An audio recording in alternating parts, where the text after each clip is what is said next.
Hello and welcome to Time Hack. I'm your host, the Minuteman, and today we're gonna do part 3 of my yearly collection start point. Let's hit that intro.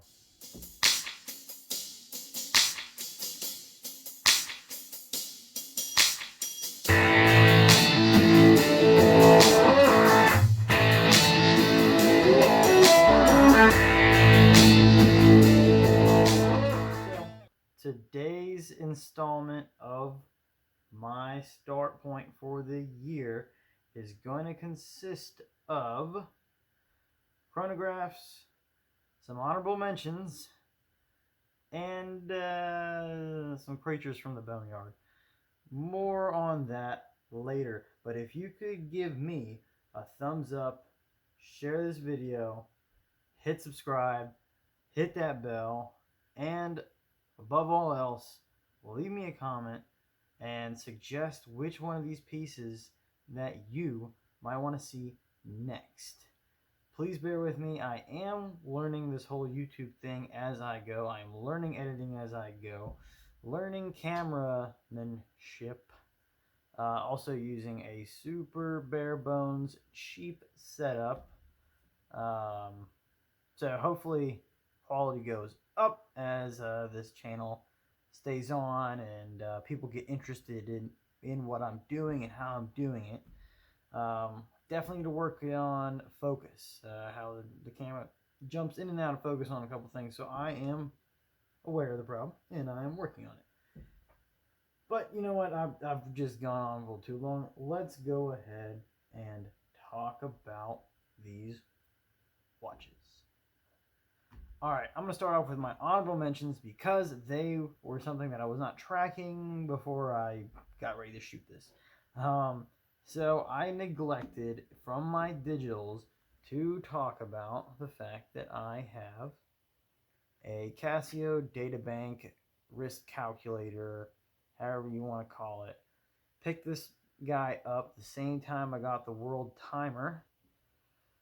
Because in AIT, we're doing, a fair amount of math. And I thought that this would make sense for me to have a wrist calculator so that if I'm ever out in the field, and I need to run some numbers for whatever I'm building, whatever I'm putting up, I would have something to do that with. But you know what? I don't trust it. Not at all. I think it will fry on me the second it gets wet. I could be wrong, but you know what? I am not really going to find out. You know what? Maybe I might. We'll see for that 2-week wear. If I end up going to drill, if I end up going to school, or if I end up going to some other military-related event, I'll schlep this out. Maybe. I gotta talk about this as seen on TV, American Aviator watch. I did not buy this off of a TV ad, and I'm pretty sure the guy from Pawn Stars, Rick from Pawn Stars,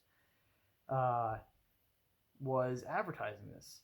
I found it in a Ross or something like that for $5 or so. So yeah, okay, I had to grab it. It's a Quartz watch. I don't even think it's running right now. It is god awful. This belongs in the boneyard, but since it ran last I checked on it. It could be resurrected. Yeah, who knows? But you know what? This is just gonna have to get thrown away into the boneyard here. These next couple pieces here are what kind of got me into watch collecting. These are HMTs. And you know what? They're great, Chances are they're probably all frankened. That kind of stings, but you know what? I have my own opinions about frankened watches. As long as you know what you're getting yourself into, you don't misrepresent what it is. I don't have an issue with a frankened watch. You know, these watches are getting up there in the years. It's kind of like having a vintage Mustang that you crammed a modern engine into. You know, they're doing it with the Fox body Mustangs. They'll throw them into you know, a 60s or 70s coupe Mustang, and it gives that old car new life. You know, same thing with this. Okay, maybe the movement isn't all numbers matching and it's from the same factory, but if it's a timekeeping device and it keeps good time or at least runs, you know, I can appreciate that. And so, yeah, it's probably not all original. The dial looks a little jacked up. But you know what? It was cheap, fun, and that's why it's here. That one's kind of got like a lined paper dial. This one I freaking love because the wind on it is atrocious. Oh, you know what? I do also need to mention, I picked these up because I was learning to service watches, and the movement in here is absolutely simple. This is what I learned to service basic movements on. I'm not really good with other complications like day dates. Definitely not touching a chronograph anytime soon, and I am trying to master an automatic winding mechanism. But you know, I like this because it's kind of all blacked out, so that kind of has a cool look to it. Yeah, you got little bitty lume dots in there. And now we have another kind of like paper looking dial here. I like the numbers on there, the numerals, interesting script, and the red seconds hand. Gave my father one of these. That one ran 1,000 times better than this little guy. I actually don't even know if this one will run. Oh, it does. Oh, great. So it runs. I don't think it runs well though. All right, so those are my honorable mentions. Let's go ahead and move them out of the way to get into my chronographs. Let's start up front and center with the Casio here. I have no idea what the model is. It's on this, I believe this is another cheapest NATO's. I'm going to probably do a review of my cheapest NATO's. I have my opinions. I think they come in a little too long, as we see here. Yeah, okay, I got tiny baby wrists, but, you know, whatever. I had to tailor this myself. Came out a little jacked up, but I don't know if you must have, like, mammoth wrists for the kind of strap lengths that they put out. Maybe the intent is for you to go ahead and tailor it to the length you need. If that's the case, okay, great. But anyway, so this is one of my early watches that I picked up, pretty cheap. You know, it's a quartz watch. The seconds hand is just jittery, like any quartz would be. The chronograph hand is jittery just the same. I'm going to polish up every single one. And so, you know, you stop the chronograph. There's no real push or click or anything with that. And you can reset it, and you get a cool, snappy rotation of the chronograph hand. You know, so that's fun. The bezel is movable, which is odd. I don't think this is a tachymeter. I don't know. Actually, maybe you could use it as a tachymeter. So, you know, I actually really don't wear this anymore. I'll have to find something to do with it because I hate when watches just sit around and they don't do anything. If I'm not enjoying it, someone else should. All right. So that was your standard quartz chronograph. This is another quartz chronograph.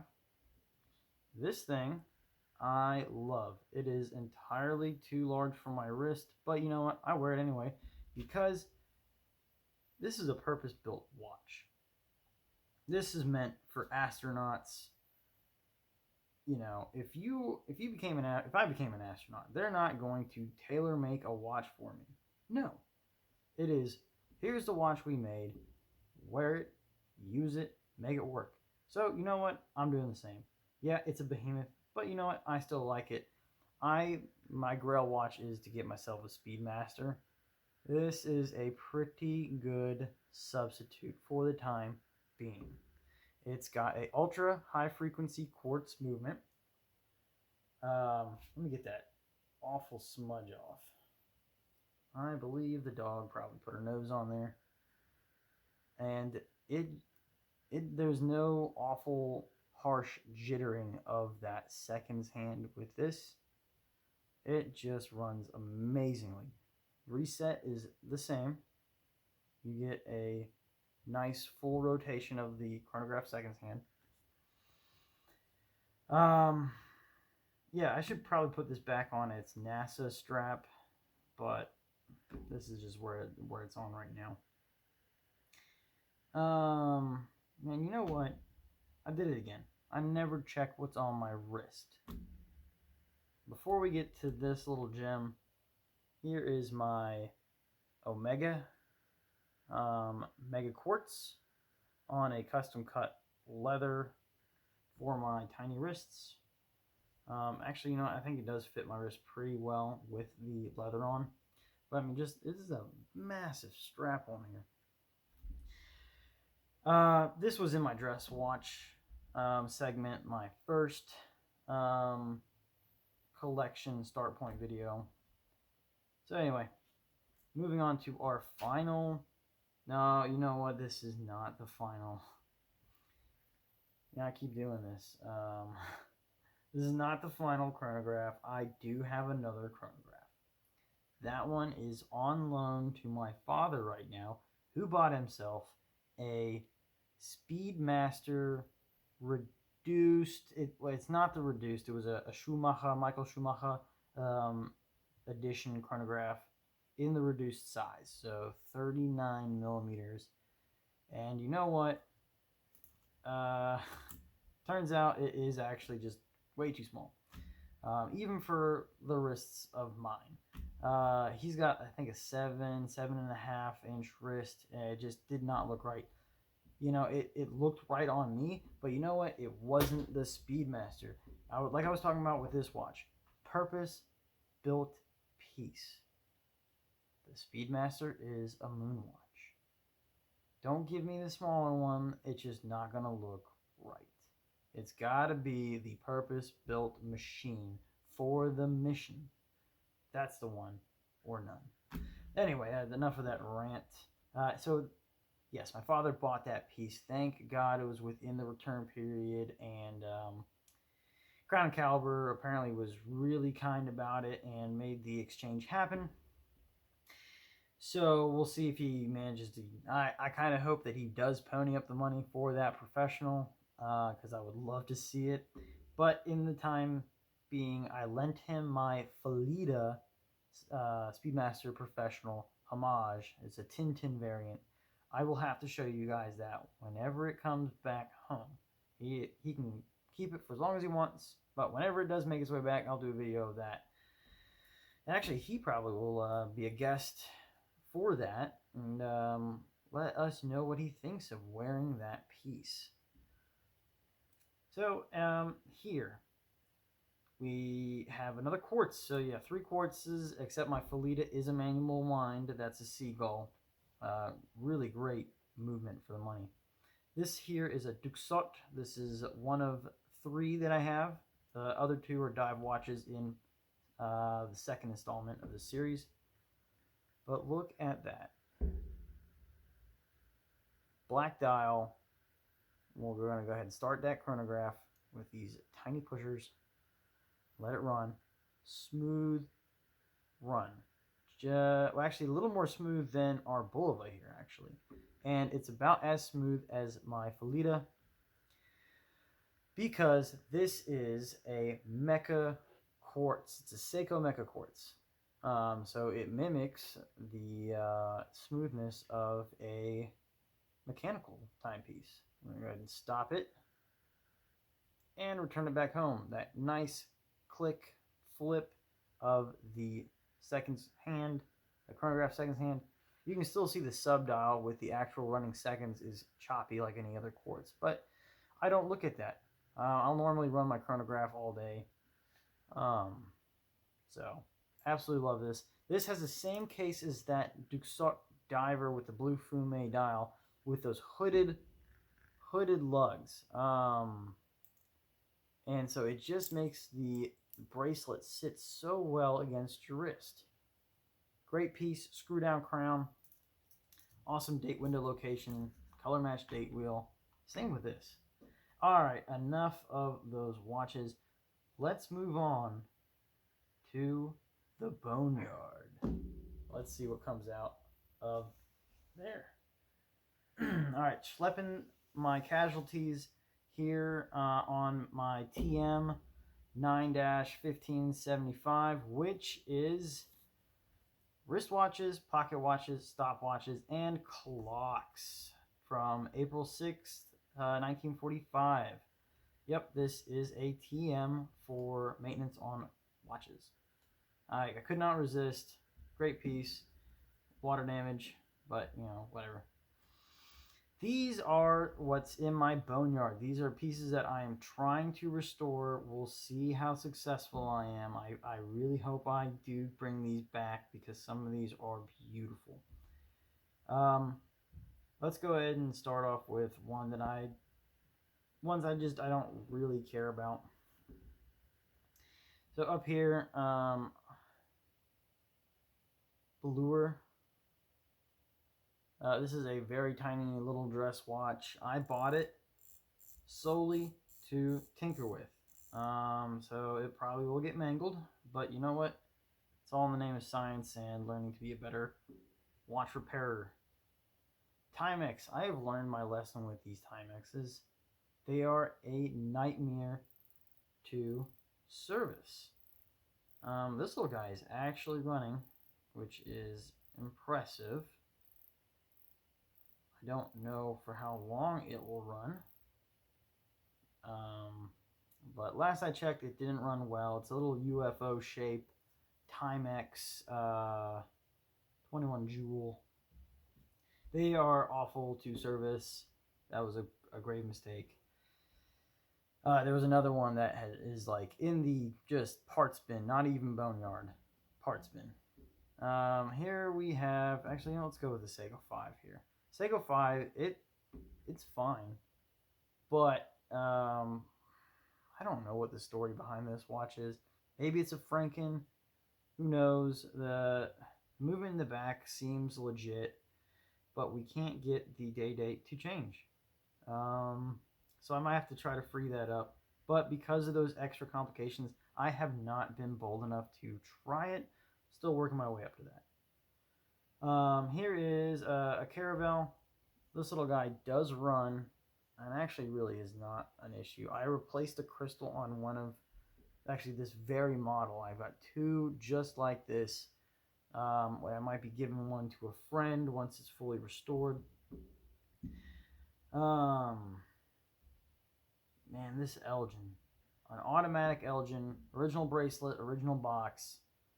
Beautiful dial. Really doesn't look like it's been worn much.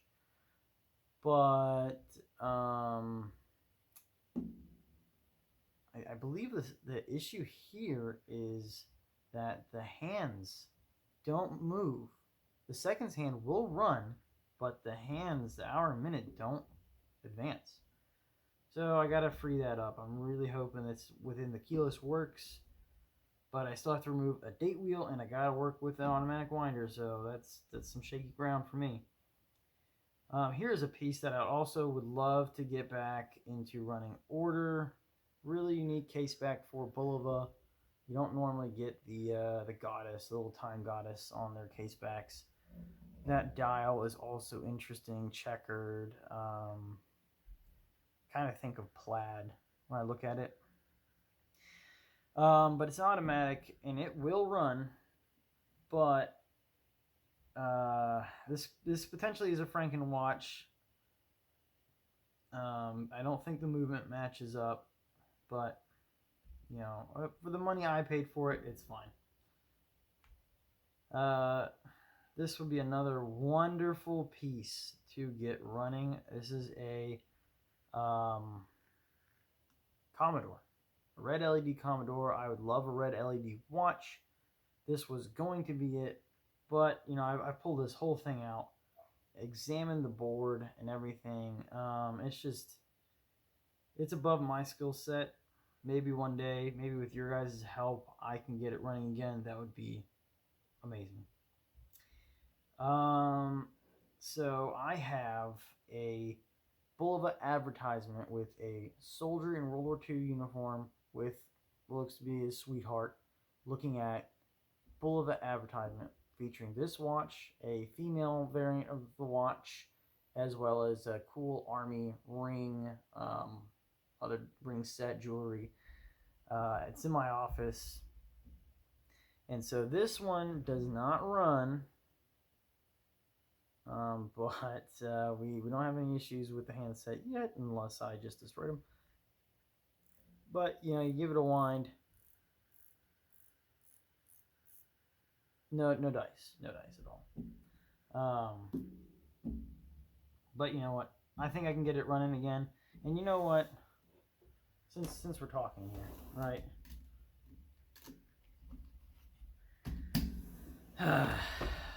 Another forgotten watch in my collection.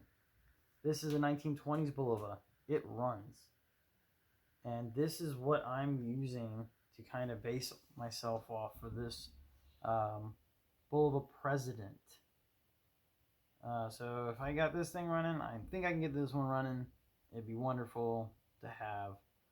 I am so bad about missing my watches here. They all sit in a consolidated location, but I have a lot, so sorry. But this is another piece that I probably bit off more than I can chew. You know, I love dive watches, love vintage dive watches, compressor style case. Need to get myself a running compressor. But this is an alarm complication on top of all of it. This would be amazing to have running. But I don't know. That seems like a relatively cheap movement. Plus, how do you service the alarm aspect? You know, I have no idea even where to start.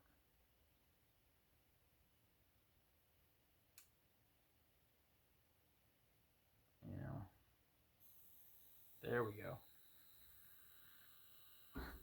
So somehow it still works in one aspect or another. Okay, so that concludes my collection, barring the one watch on loan. And hopefully I don't find any other watches laying around here. If I do, I'll make a follow-up video. But look, I really appreciate you taking the time to check out what I have here. See something you like, say something in the comment section. I will try to front load that and get that out to you. But alright guys, this has gone on long enough. Always ready, always there. Minuteman